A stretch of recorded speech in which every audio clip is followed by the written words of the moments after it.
Na Críostaí in Éirinn. Scapníomh pádraic an chéisteacht ar fud na hÉireann.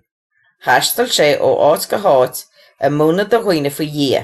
Tháinig a lán daoine chun éisteach leis agus roghnú siad an creidte nua. Nuair a fuair pádraic bás sa bhliain 460 lean na mánaí agus na haspa gartha a múna do dhaoine faoi dhia. Ach níor ghlach gachtain leis a creidte nua. Bhí ríthe áirithe agus na dríthe mí hásta leis. Níor hásta butha a sean nósanna a thuairt Swiss. Ach de réir a chéile tugadh Maistireacha ar fud na tíre, ba iad ardmhacha agus clúnmhic nós na címba tábhachtaí. Bhí ardmhacha tábhachtach mar go bhfuna níomh pádraic Maistireach mhórán. Bhí clúnmhic nós cáiliúil mar ionad fólama. Tháinig mánaí agus scoláirí ó gach áit le fólamán. Tháinig daoine eile an mar illirí.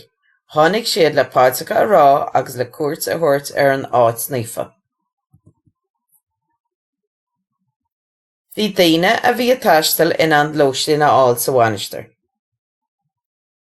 Chris, níor a gachtar in an léamh, mar sin máisiún na crosa le scéalta ón míbla chun go bhféitidís na scéalta a ólam.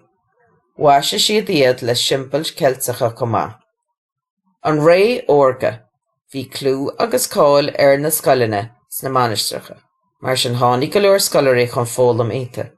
Tháinig daoine ón mhóráin agus ón bhreatain chun oideachas a fháil in Éirinn, tugadh Oileán na Naomh agus na Nollamh ar an tíorsa ag an am.